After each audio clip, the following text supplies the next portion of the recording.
Lami Cooks is back again with another yummy-licious recipe. This is not your normal banku. It's called Lagba.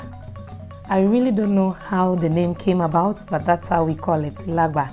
It is made out of corn flour instead of corn dough. So it's slightly different from the regular banku you've been having. And I decided to whip up this yummy-licious okra soup and some seafood stew to go with it. If you're tired and bored with the normal way of having your banku and okra soup, try this recipe and trust me, it will be a crowd pleaser in your family. Let me welcome back all my old subscribers who have been with me till now, and to my new subscribers, thank you so much for joining the family.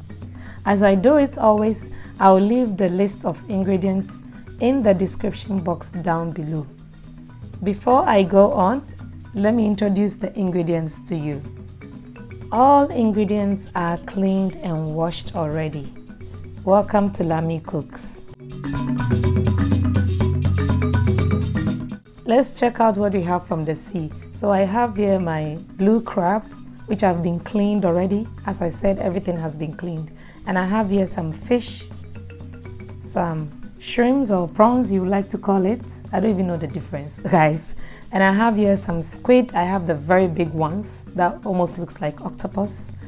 And then my okra, which I've already cut the heads off because everything is already cleaned and washed. I have here some tomatoes that I've blended with pepper already. And I have here my mixed spices, garlic, ginger, cloves, aniseed, star anise, and black pepper. I also have here some blended onions and pepper, which is green pepper, so that's why it looks green. I have here some chopped onions, some tomato paste. I have about 2 to 3 tablespoons. I have here my powdered herrings or dried powdered fish, some momoni. You can't do banku and okra without momoni, so momoni is a must. I have here some cow that I've soaked. This is just the water on top for the okra. And for seasoning, I have here some shrimp tablets or any type of seasoning tablet you have, it's fine, and salt to taste. Remember, my hands are thoroughly washed as well before I'm going to start cooking.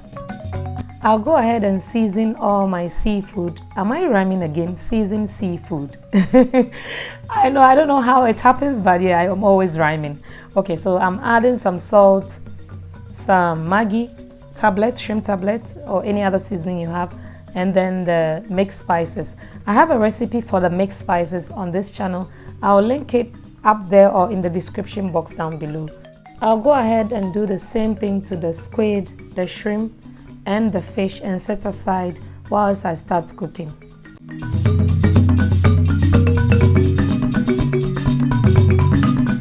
I'm using palm oil today. If you don't like it, you can go ahead and use any oil of your choice. To my hot palm oil, I will add my chopped onions. Cook for about a minute or 2 for the onions to start softening up.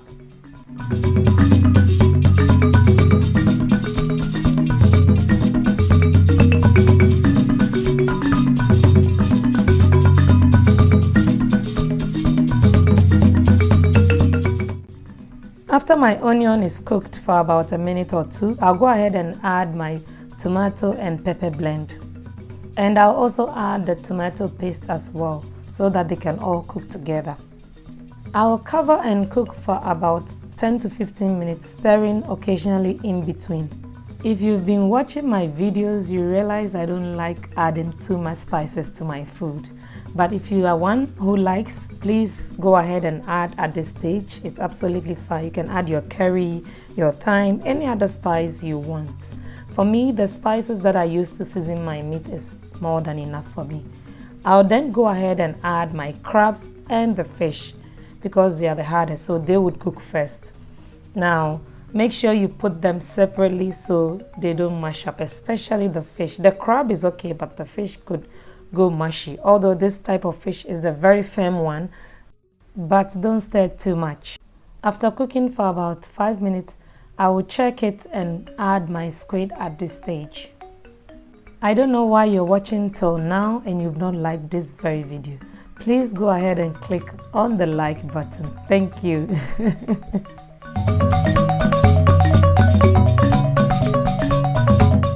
As you've noticed, I'm adding the seafood with the seasoning because that is what is going to season the stew for me.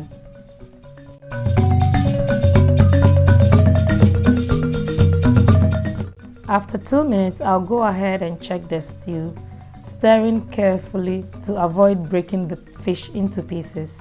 And then I'll go ahead and add the shrimp at this point. The shrimp is the last thing to go in because you don't want it overcooked.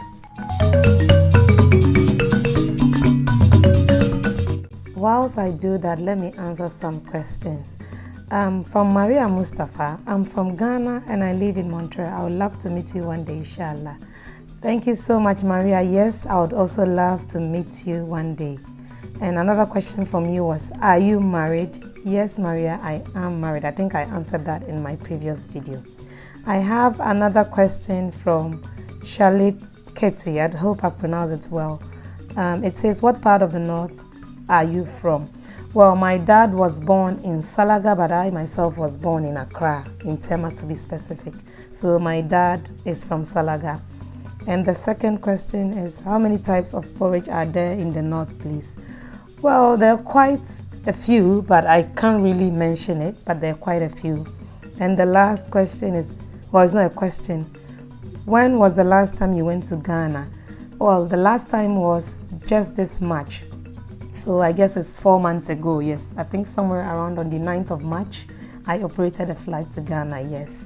Okay, so my stew is ready and I'm just going to add a little bit of salt. I tasted it and I needed some more salt. Look how yummy-licious that looks. I'll set this aside and then I'll go ahead and prepare the okro soup. I find the food processor an easy and quick way to chop my okro. After chopping the okra, I'll divide into 3 parts and add water to 1 part and blend it again using the food processor to create that drawness. I want to intensify the drawness. To my 2 cups of water, I'll go ahead and add my fish powder, my momoni, my shrimp tablets, salt, and then my blended pepper and onion.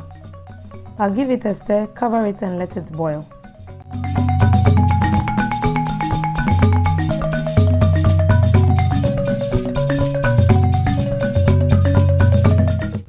My water is boiling now, so I'll go ahead and add the 1 part of okra that I blended with water. I'll give it a quick stir, add my kanwu, and then I'll add the chopped one that I did not blend with water. I just divided this into 2 so that it creates that drawness. I'll then let it cook for another 5 to 10 minutes and then my okra will be ready. You know, okra is that vegetable that you don't want it overcooked, so you don't make it cook too much. I will taste for salt and adjust accordingly. And remember, stirring the okra vigorously helps to create that drawness.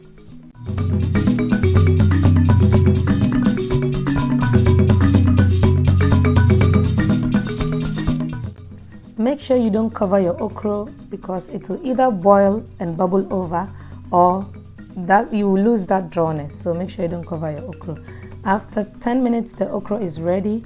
And then I'll set it aside. And then now we'll move on to the Lagba. That's the BANKU, this type of BANKU I told you about. The one with the corn flour. It's very easy, it's just like your regular BANKU. Let's go ahead and prepare that.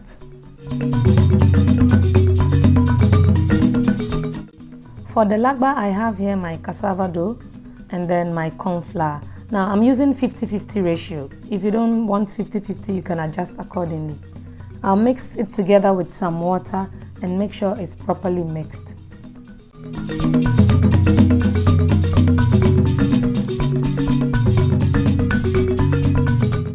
My mixture is in a cooking pot and I'll go ahead and add some salt and then I'll start stirring my BANKU. Please, please, please don't be like me. Use a big pot. I didn't want to use a big pot, so I used a very small pot, which I had to pay because I had to stir it for long and I kept on adding water. So please try and use a big pot. don't be like me. You see what I'm talking about? Because it's a corn flour, it turns to, how do you say it? Yana auki in Hausa, etu in Tree language. So it increases in volume. Yes, I got the word. It increases in volume. So you need a big pot, because I decided to use a small pot because I didn't want to wash a big pot, and then I ended up paying for it. I added water about 3 times to get the desired texture I want. If you're somebody that wants your banku hard, you can add less. But this one is all up to you. I'm making mine a bit more soft because I'm having it with soup.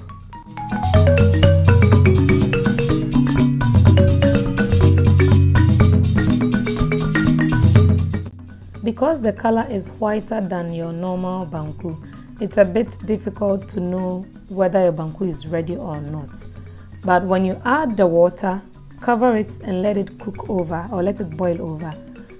After doing that about twice, we all know how banku is when it's ready. Just take some and put it in your mouth. You shouldn't taste any rawness in it. Then you know your banku is ready. My banku is ready and I'm portioning it in my desired sizes. Let me answer this last question from Nana Kojo. Where have you been buying your cooking pots, please? Yes, I've been having so many questions about that. My cooking pot I buy from a website here in Dubai called noon.com. Noon.com. I don't know if you're living out of Dubai. I don't know how the delivery will be like, but maybe you can Google search it and see the name, so you can search it wherever you are, or on Amazon, so you can get it delivered. Thank you so much for watching till now. My banku is ready, my stew is ready, and my okra soup is also ready. Trust me, this is a crowd-pleasing banku.